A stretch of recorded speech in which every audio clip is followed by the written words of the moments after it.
Okay, and I'll keep an eye on whether or not Amira pops that.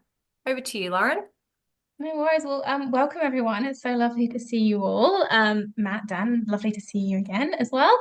Um, Look, this is just a session to answer any questions that you might have, but really keen to go through the kind of ins and outs of it as well, just so you completely understand what you may be taking on. I've got a presentation here for you. Are you happy for me to share that, Lucy, the presentation? Yes, yeah. Yeah, great. I'll share that. Just Just while Matt sorry, go ahead. and Dan, oh sorry, no, while Matt is speaking, we can take it down, but I'll let you get that started. Yeah. Oh, sure. Sorry. No, that's Too okay. No, excited. all good. Yeah, go Um, for it. First of all, just in the spirit of deepening relationships, inspired adventures acknowledge all the traditional custodians and owners of country throughout Australia and recognise their continuing connection to land, waters, and community. We also pay our respect to their elders and extend that respect to all Aboriginal peoples living and working in these areas. And Dan and Matt, I'll hand over to you just to Right. do some intros. Hi everyone. My name is Matthew O'Neill. I'm the chairperson of the Down Syndrome Advisory Network of Victoria. It's a very great state to be living in. I I will be talking today about some of my work at GSV. I have a very busy lifestyle. I have four jobs that I love. I work at Coles, Jasmine, Victoria, and a local bakery, Fuels Bakehouse. And as a coach at Helping His basketball program. My work at D3 is very important to me, and I love D3. I love the D3 team, especially Dan, Brad, Madison, Lucy, Debbie. Yeah, Glad I was mentioned on your list, Matt. Appreciate yeah, yeah, that. yeah. I am the chair of the advisory network and also get to do lots of other cool jobs at D3. For example, I love having a job as a physical ambassador because I love to keep myself fit, healthy, and fitness in uh our community. I also get to represent D3 at events and work with Dan, the wonderful cooking Dan with some hair, which is nice. Thanks, Matt. And Lauren, do you mind just Mhm. taking down the share screen just so we can see? Ah, that's better. Sorry, Matt. Keep going. Apologies. Yeah, yeah, That's what we wanted to see, Matt. That's much better. yeah. See my nice hair pushed back. Rubbing it in. Keep going. All right. No, where was I? And I love keeping in the community. I also represent D3 at events. I work with Dan with the Department of Education. I represent at events and meetings, including two community groups about physicals and Club 21 at the Pathway to Independent Workshop, people with Down syndrome and their families, to the Disability Board about the advisory network and things we want to do this year, and at the Post 3 having a conferences in Geelong. I have also joined Dan to represent at the Department of Disability Workplace and alright. Doing well, Matt. Yeah, I know it's kind of sweaty up here. I don't really have a fan up here. It's so good. That makes two of us, Matt. Our aircon's not working, so I'm with you. Yeah. Yeah. Yeah. And to the students about Down syndrome and what needs to change in their community. Last year, I represented at the World Down Syndrome Conference in Lisbon 4 years, which was very exciting. If there's one, if there's one thing, the way I would describe the World Down Syndrome Conference, it made me, it made me feel proud. I'm proud. I'm so proud to everyone who is on the advisory network because they make my job as a chairperson easy. The work we do is very important. It has been a progress to be a part of the DSV very first advisory network. Thank you for your time, and I hope you enjoy knowing more about my job, DSV, and types of things we are we are included in. Fantastic. Thank you. Thank you, Matt. Well done. I always, yeah, when you share that, it still gives me a little bit of goosebumps at times, Matt, with some of the breadth of things that you're involved in. I'm glad we didn't get into your social calendar, which is a hell of a lot more impressive than mine as well. But so, thank you, Matt. I'll quickly jump in here and firstly, and this will be reasonably quick because I think Matt's covered a lot of ground there. But Too yeah, much. for those on the call, but also those that will watch this recording, just a shout out and a thank you for your interest in the trek and being a support to Down Syndrome Victoria. So, as Matt's already touched on, at DSV we work alongside people with Down syndrome and families to reach their potential and live the life that they choose, and we do that by providing a plethora of information services and supports. And I'd say the biggest change in our 47-year history is the average life expectancy of somebody with Down syndrome. So when we were founded 47 years ago, the average life expectancy was about 19, whereas today it's in the 60s. So people with Down syndrome are living much more longer and fulfilling and healthier lives within community. And so specifically for DSV, with that change and now the breadth of services and supports that we provide, that has significantly changed over that journey to meet that demand. And the increase in demand more recently, that went up 300% compared to pre-COVID. And so one thing I can say, whilst we're supporting and working alongside more families than we ever have in our history, our funding certainly didn't increase at that same speed over the last 5 years. And that probably takes me to a couple of the key reasons where this trek was founded and where it's come from, and why DSV is involved in it and running this. And if I was to say that there was 3 key purposes, the first is around community engagement. So both within the DSV community, but the other cool thing about this trek is it actually brings in our partners and those interested parties that historically may not be involved with DSV fundraising efforts or within our community. So we know from the previous years that we've run this trek, and Lauren will be able to talk about this much broadly because DSV is not the only organisation that runs these treks. The sense of community that develops amongst those attendees is quite extraordinary. And I'm just fortunate to see the WhatsApp group at times and the amazing photos and conversations that happen during the trek, but also after the trek. I'd say that the second key point would be around increasing awareness and advocacy through those different avenues, because it is those people that are either donating or supporting the trek beyond our direct community, which it's having that nice combination and mix means that we are advocating to a broader cohort of people. And then the third, which is very important to DSV, as I've touched on, is the financial component. So whilst last year the trek far exceeded their fundraising targets, which we're incredibly grateful for. For context is we're hoping to have at least 10 people on this trek this year with the expectation of raising $3,000 each, which means we would get to $30,000, which would be a great outcome.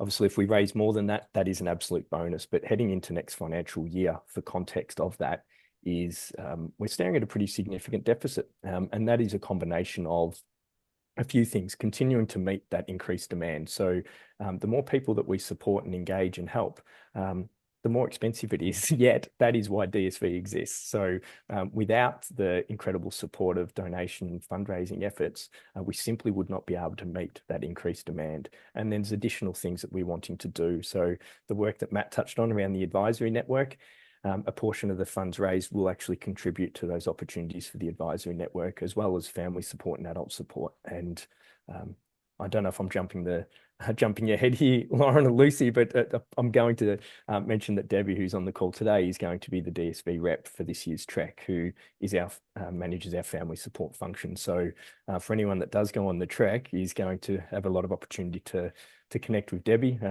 Debbie's normally a very friendly and talkative person. I don't know if you will be on day 5, Debbie, but we'll see how you go. So maybe it's engaging with everyone early. Well, in the first day, you just can't talk because you're too busy powering up the hill. So that's right. So yeah, so I'll finish there and I'll hand over to Lauren. But for those that are interested in the trek or sign up, I'm also available anytime to. If you're wanting to know or get more information around where your dollars are heading, I'm certainly always available. Thanks, Dan. Very exciting, Debbie. You're gonna have a great time. That's all that matters, is having a great time. No, I'm kidding. I'll just reshare. Apologies for a slight delay. Is that one? Can you see that, everyone? Great, thank you. So look, this is a trip that I've actually done myself and I loved it, especially not being from Australia. It was like one of the most kind of authentic in the bush Australian experience, and it was just really valuable for me as well, just to go and see the amazing scenery, spend some time with amazing people. We've got the fast facts up here. So it's a trip from the 24th to the 29th of August 2025. So we're not sending you out into hot weather, just warm weather, which is a little bit different from the last adventure, I think, in terms of weather.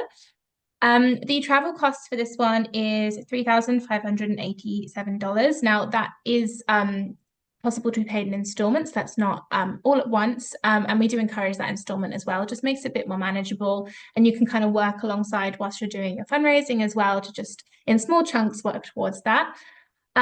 With the travel costs, that doesn't include flights to Alice Springs. So if you're thinking about doing this, definitely check out flights around now just to see if there's any sales coming up. There often are, especially to Alice Springs. It's a popular destination. The challenge rating for this one is 3 out of 5. Just wanted to explain a little bit about how we rate our challenges, just to give you a bit of context. So the walking component, obviously there are some ups, some hilly bits, especially the day that you summit Mount Sunder, which we'll get into later. But you stay at a very nice hotel the first night that you arrive and the last night you arrive, but you are camping the remainder. And that's how we kind of moderate the challenge rating. Is it might be that one of the days it's a pretty chill walk, but you are camping. So it's a little less bougie. It's still a gorgeous experience. You are pretty much under a blanket of stars every single night. And of course, lots of opportunities to connect and make brand new best friends around the campfire. So that just to explain a little bit about our challenge rating. And then finally, as Dan already mentioned, we've got a fundraising target of $3,000 per person.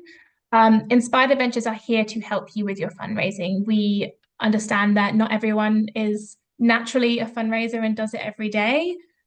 Just Dan obviously is, and Lucy obviously is, so they can hide, but not everyone is like that. And so we give you as much support as we possibly can.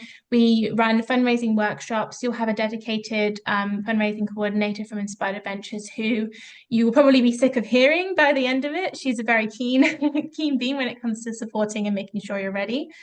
She will also prepare you with travel advice, training advice as well, and just really support you to get to that fundraising goal and possibly even beyond individually. We often also have team fundraising targets as well, and sometimes fundraising as a team is a little bit more fun. But yeah, we really want to support you with that, and you'll have an opportunity to connect with everyone else going on the adventure pretty much as soon as you've joined. Just a little bit about what to expect, and there will be time at the end for questions, but if anything comes up, please do shout out. So if you've already checked it out, you'll know. You'll trek through the iconic red hills of the West MacDonnell Ranges. One of the days you will be summoning Mount Sunder at night for an incredible sunrise. It says unforgettable there, it truly is. You arrive as sun is starting to rise and it's just gorgeous reds, greens. It's beautiful. I'm going to remember that for the rest of my life for sure. Experience some cultural highlights by trekking stunning landscapes and learning more about the carpet snake dreaming legend. So our guides, they're not Indigenous guides, but they are local. And they are incredibly knowledgeable about the area and about particular history of the area and cultural significance of the area. You also, I believe with this one, have a welcome to country when you arrive, which really just connects you even more to that cultural significance and historical significance as well. Very interesting, and I learned a lot about different foods that you can find in the outback. So very interesting. Just a little bit on the weather. So it will be pretty warm during the day, unless you're in some freak random, very unexpected rain, which when I went, it hadn't rained in a really long time. So I don't think you'll be there. But it is, especially the time you go, it is quite cold at night. It can get down to freezing sometimes. You will be in tents or swags, and the guides are pretty good at making sure that you are well covered with lots of layers, blankets. Sometimes they do hot water bottles depending on how cold it is. So lots of opportunity to stay warm, but yeah, just the difference in temperature is something to be aware of. And of course, you'll be falling asleep to the sounds of native wildlife and, as I said before, under a blanket of stars. Very special. I already mentioned, but yeah, incredible local guides. They have a strong knowledge of and love for their country. Our guides are all amazing. They really care for you. If you have any dietary requirements, they really make sure that you are eating well and are able to eat everything that they are getting ready for you. And they also are all fully first aid trained. Sometimes they have weird and wonderful first aid things as well. Like I met a guide who had really specific bush first aid, which I didn't even know was a thing until I went on this adventure. So really, really interesting, and obviously makes sure it's super safe for you as well. In terms of the terrain, it's pretty rugged. You're not scrambling, what I would call scrambling on any loose rock or anything, but it's a pretty rugged terrain, and there may be times where you're kind of going up and down to make sure you can go up the path. And it is often open to the sun, but with stunning scenery throughout. So it makes it worth maybe getting a little bit hot and sweaty for. With the Mount Sunder Day, that is a relatively well-formed path, and we're not sending you off into, you know, a path that doesn't exist, but it is a bit more rugged as you go up. So as you reach the summit, it's a bit more rocky. And that is probably your longest day when you're trekking. All the other days, pretty well-established paths, some obviously easier than others. Actually, the day after Mount Sunder is often the hardest because you've done a whole day in the middle of the night, and then the following day you're like, oh, more trekking. But we try and get you some amazing scenery the day after, just so it's worth it. And then finally, just a really great opportunity to switch off. There's not much phone reception out there. And our campsites don't have any electricity, or what I should say is no guaranteed electricity. So just something to be aware of there. But it's also just a great opportunity to really connect with nature and not be on your phone all the time, which I'm definitely guilty of. And just in terms of kind of what you get out of this experience as well. So full fundraising and training support, as you said, not just from Inspired Adventures, Down Syndrome Victoria, actually one of my favorite charities to work with because you're involved in what's happening and you know your participants really well, which is very valuable. But of course, yeah, trekking with another group, a similar group of passionate DSV supporters is really important, and you will make friends for life. It happens on every single trek. And those WhatsApp groups, as an outsider, are almost a bit, I get FOMO because you're just watching everyone message about the adventure, like, oh, I didn't get to go. So sad.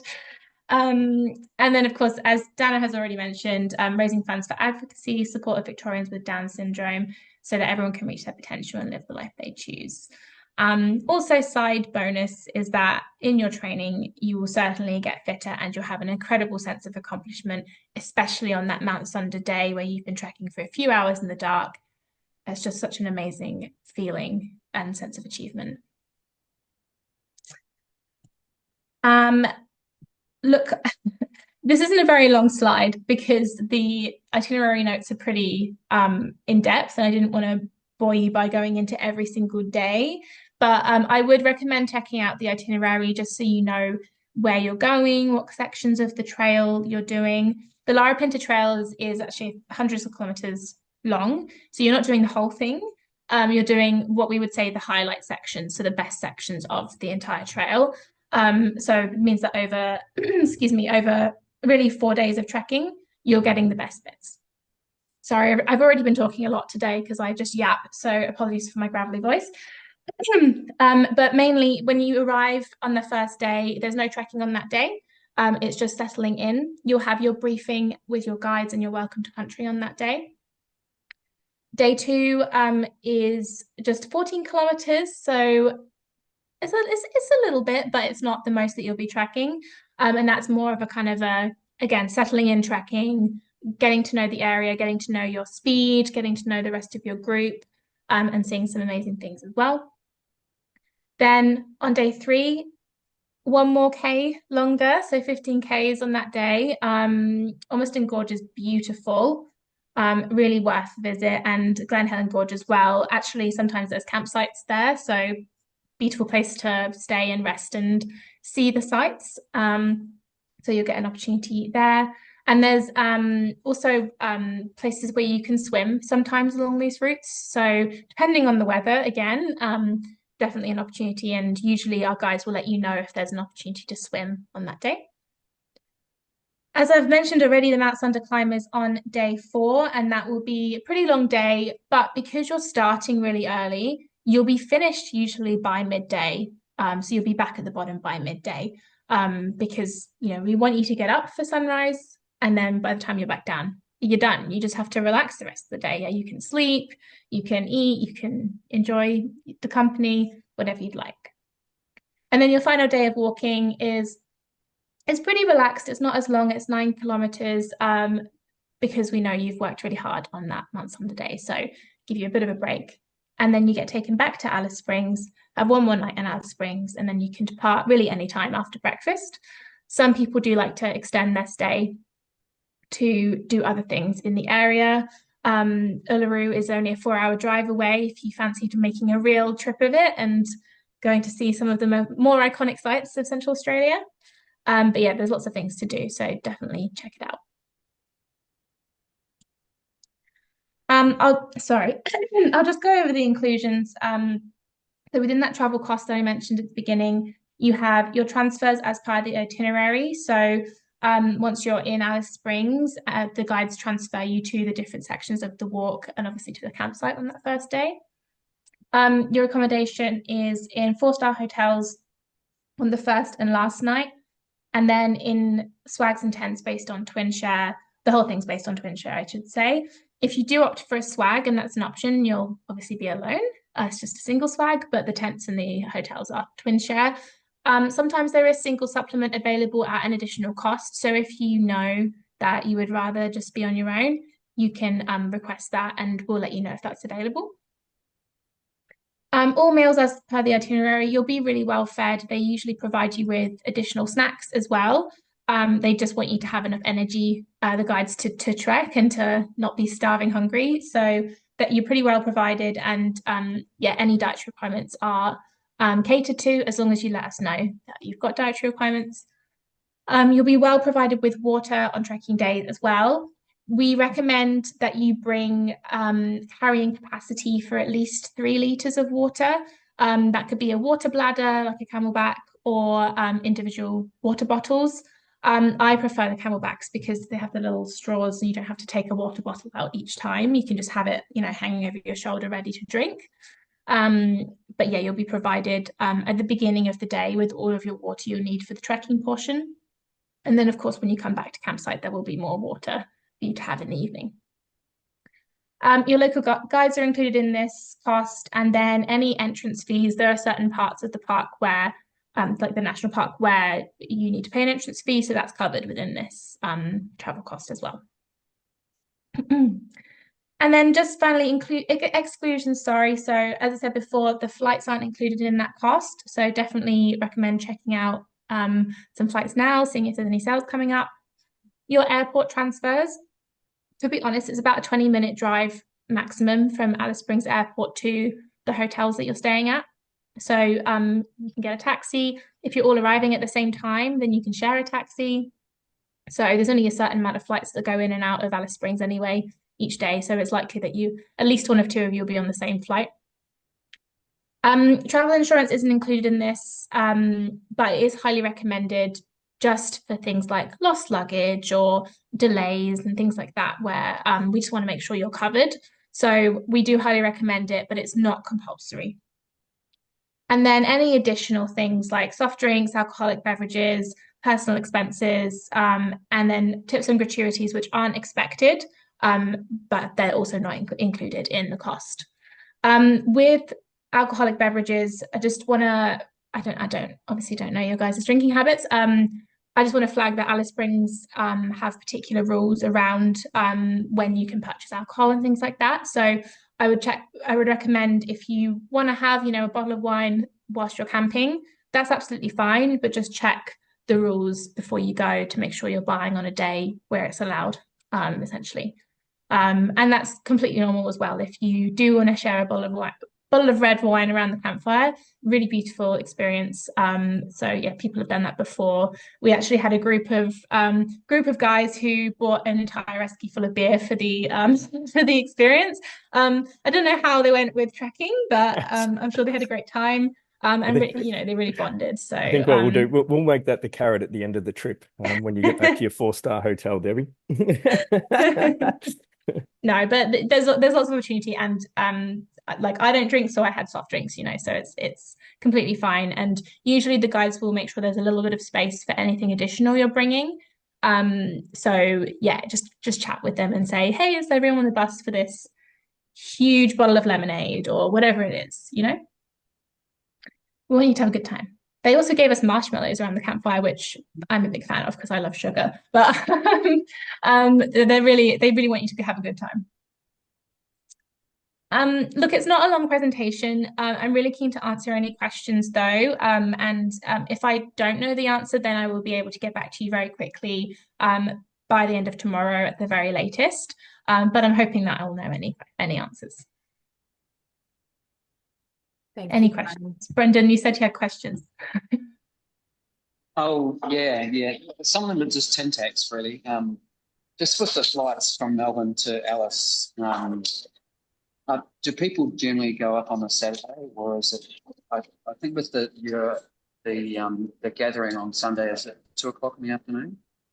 Yeah, I would recommend you arriving early afternoon on that day one, just because the briefing it's from 3 to 4. It depends. Sometimes it's earlier, sometimes it's a little bit later. Your dinner usually would be around 6 normally. With the airport, it's not that far out, but it just gives you a little bit of buffer for any delay. For your check-in, I think you can check in from 3 p.m. to the hotel usually. Yeah. So I just saw that I think the initial meeting was 2:00. So that would be really cutting it fine for some of the flights up from Melbourne. So if it's 3 to 4 and there's a bit of flexibility there, that makes a difference. Against going up on the Saturday. Just with trekking. Yes, I was just going to say, Brendan, if you did go up on the Saturday, there is a nice golf course at Alice Springs. Yeah, I'll triple check with our travel team about what time the briefing would be. To be honest, usually our guides are pretty happy to repeat themselves anyway. So if you were running late or you just couldn't get a flight at that time, we could probably just push it back if it's already been, set around 2. But yeah, my one, for example, they just did a briefing at 4 and then we went for our dinner afterwards. So that was a little bit later, but I did go in May rather than August, so maybe they're trying to do the timing, different time of year, for example. And we've got a bit of flexibility too, Brendan. If we hear that there's, no flight out of Melbourne that day until later, it's something that we can communicate with the folk at Alice Springs to help accommodate for that, given most people will be coming from Melbourne. So if it becomes an issue, we can definitely reach out and say, no one will be there for 2 o'clock, but we can do 3 or 4. Thanks, Lucy. Other tin tank sort of questions. I see some people in the photos have got walking poles, and I was having a bit of discussion with Ro on this at my farewell lunch to him last week. What's your view on that, Lauren? I've never walked with them, but are they sort of a good addition to have, or do you not? Look, for me personally, I don't walk with trekking poles. I'm the same. However, especially on the going down bits, they're pretty useful. Especially if you have, I've got a dud ankle. If you have like a niggly ankle or a niggly knee or something, having those poles is really useful. You would have to bring your own. They're not provided. And I would really strongly suggest training with them, because if you haven't trained with them and then you have them on the day, it's kind of a bit like, when you put socks on a cat, like you're not really sure what you're doing with them. So yeah, really just making sure you're training and practicing. And also you've got to bear in mind they are a little bit of weight. So if there's a day where you want to have them with you, but you're not tracking the whole time with them, then you need to practice with your day pack with them in to make sure it's a balanced weight. I think this was probably one of the most popular questions on our trek last year too, Brendan. And out of the 19 odd people that went, I do use trekking poles, but mine broke on the first morning. They're actually Karina's old ones, Dan's wife. One of them broke on the morning and no one could fix it. That's why we gave them to you, Lucy. Yeah, stud ones. Anyway, I got new ones for my birthday for everyone watching this recording. But but yeah, there weren't that many people who used them. That was Kosciuszko going up and down lots of hills. But yeah, like Lauren said, if you're going to use them, you need to use them in the lead up to it. But if you're happy not using them, then that's also fine. Yeah, there were probably a couple of people who had them on the trek. Yeah, I'm probably leaning towards not having them. And I suppose that's part of the. As a general comment, I'd say that the information that's on the web is very good, because it answered a lot of the questions before getting on the call today. I suppose my only really big sort of concern was just really around the fundraising, which is it just reaching target there and making it run properly, that we all make around that. So I was encouraged, Lauren, to hear that you've got someone that's very enthusiastic and about helping people, coach people like me that are really struggle with the whole fundraising bit. It can be hard, and you have other things on in your life, right? You're not just fundraising all of the time. So that's what we try and build into that support. So we'll do a fundraising plan with you. We'll kind of try and manage it into bite-sized pieces. Like you don't eat an elephant in one go, you eat it in small pieces. So we really try and make it manageable. Also, my enthusiasm for fundraising has definitely rubbed off on, her name's Jill, because I always say it's fundraising, and I think she started saying that now. So I'm indoctrinating her into it. But we completely get it. It's not an easy feat to raise $3,000 in, a single day, but we expect over a few months for it to be manageable. Can I add to that as well, Lauren? Just in our experience with our last couple of treks, there's always people nervous about the fundraising, and I'm just, in my mind, I can see three at least people who are really worried about it. And as part of our catch-ups that we had between, signing up to the trek and actually going on it, we all shared ideas about how we're fundraising, and some of the ideas were so simple but so creative, and there's not a single person on the trek who didn't reach their goal, even though people were feeling really kind of worried about how they'd go about it. So it was a really supportive bunch with Gillian's help as well, but just hearing what other people were doing was also really helpful. Just one final sorry. Sorry, Brendan. I was just going to say the previous group, as Dan said, has set a pretty high bar. So that's also going to add some pressure. But okay, thank you both. And Lauren, no pressure. We usually don't announce the final fundraising target until a month after you're back. So once you've had the experience and done what you say you were going to do, you can really use that, make sure you take lots of pictures, make sure you're taking videos just to prove, I've done it, I'm here, I've done the hardest part.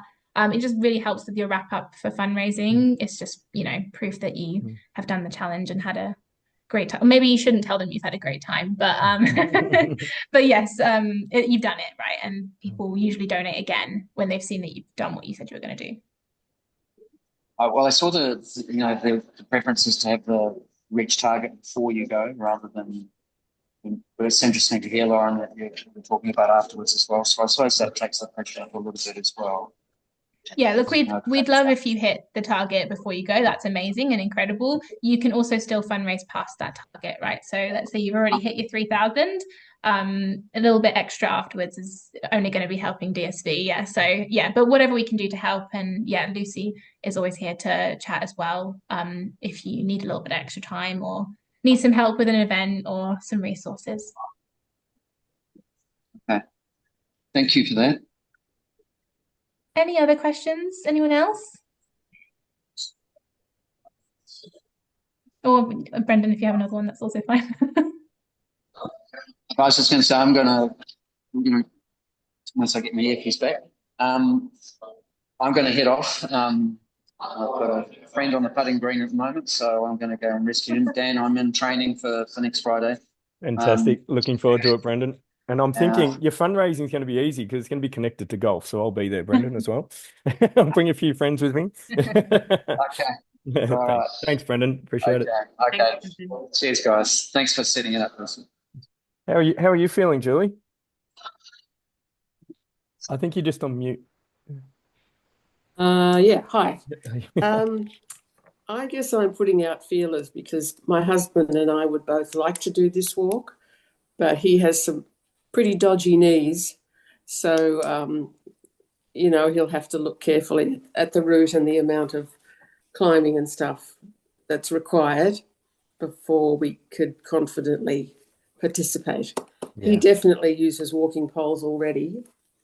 And he's doing an exercise program to try and build up his strength in his legs because he loves bushwalking. So I need to look into it a bit more. So I was going to say, where can I look up on the web with more details, with the detail about the walk? Is it the Inspired Adventures website or? Yes, we can also send you, we definitely have the maps of the area somewhere that has like the elevation. So I will find them and we will send them to you. That's pretty helpful. I also wanted to say that if there's a day where he's just not in the mood, like he's like, it's not the right day for me, he can always just choose not to participate on that particular day. So really, we want you to feel safe and like you're not pushing yourself too far. We don't want any accidents or incidents. Even if we're very well prepared, we'd obviously rather avoid those. So if there's ever a day where he really prefers, like he's just done something the day before, he can always choose not to. However, it might be a bit of a boring day for him. So especially if he's just kind of hanging out at the campsite, I guess he can bring some books. But how would he get to the next end of the day, the end of the day's walk? So it's always at the same campsite. So you're not it's not a through trek. Yeah. So I didn't realize that. Yeah. So it would just be that you choose on the day, okay, actually, I'm not going to do this day. Some of the days do have a point where you can kind of exit early, but you would have to talk to the guides on the day about where that would be and if he feels like you do that amount. Okay. Well, that could be very helpful to know that he has that option. The only day where he couldn't opt out, well, he could, but it would just involve him just going back, and that would be the Mount Sunder day. He would just have to turn around and go back the same way and then wait in the vehicle. That's the one day where it would be pretty difficult. Okay. Julie, as in difficult to turn around, as you say. Julie, you wouldn't have any trouble with fundraising because you'd be able to hit his physio up because he knows he'll be having an appointment when he gets back. That's right. That's a good point. Maybe we can, like the carrot at the end of the trek could be a massage at the motel or something. We can. Also, I was wondering, on day one, how do you get to the start of the trek? Is it right in Alice Springs, or have to drive to the start of the trek? So once you land in Alice Springs and get to the hotel, the guides will meet you on the first day to brief you, and then they will come and collect you on the second day and drive you to the first point to the Oh, trek. Yeah. how So far away is that? I believe, I'm just trying to think. The first day, it's not that far, but the campsites are usually at least an hour and a half out of Alice Springs, if not Okay. more. Right. So it might be a short drive, you trek. The vehicle will come and collect you from the end of that trek, and then they'll take you to the campsite, which could be another hour's drive. Oh, okay. Okay. It depends on which campsite you're at, but usually they're quite far out from Alice Springs. Yeah. Okay. What campsite are we staying at, Lauren? I don't know what it's called, Debbie, because we use a few different ones, but I'll find out and let you know. They're all also named things like the Larapinta campsite, like they're really basic names, but I'll find out which one and I'll send it through to you. Yeah, cool. It's making me more jealous now. Yeah, I'm feeling the jealous same, too, Matt. I'm Yeah. jealous too. That's why we can say this to Debbie for the next few months, Matt. As Yeah, we get closer. I know one thing I'm feeling quite proud of. One thing what I feel proud about, I feel really proud about my sister. I feel really proud my sister is doing this as well. That makes me really proud as as her as her little brother.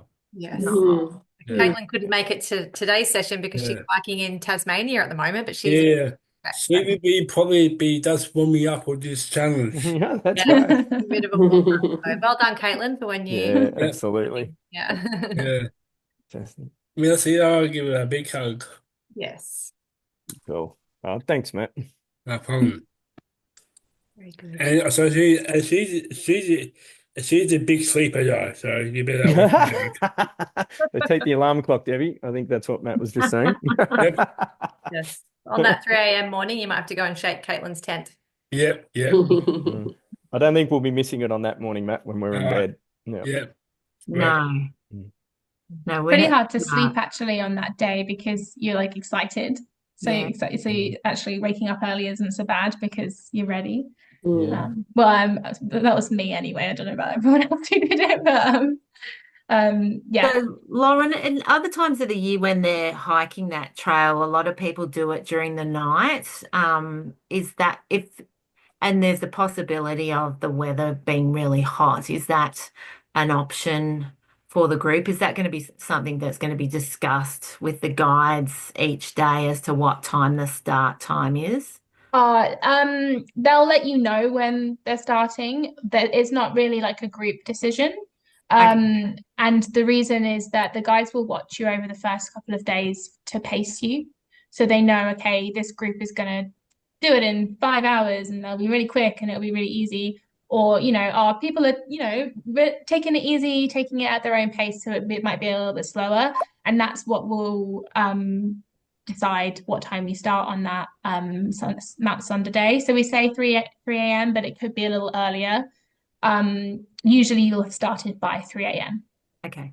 But at nighttime it'll be cold when you trek. It'll be really, really cold, especially at the top. And then as you go down, you will shed your layers. So you'll be cold to start with and really, really hot by the end of it. So so we'll need some warm clothes as well as hiking clothes too. Yeah. Come on, Debbie, you're not that far from Woodend and it gets very cold. You'll be fine. Oh, bloody Can't I've be got all colder the than that, winter surely. Thank you so much, Lauren. And thanks to Dan and Matt for coming and presenting about the importance of this trek for DSV. Really appreciate all your time. And Julie and anyone else watching, you're welcome to contact either myself or Lauren via DSV or Inspired Adventures or Dan or Debbie or anybody. So looking forward to speaking more about it. Yeah. Thanks very much. Thank you. Thanks, Julie. Good to see you. Thank you.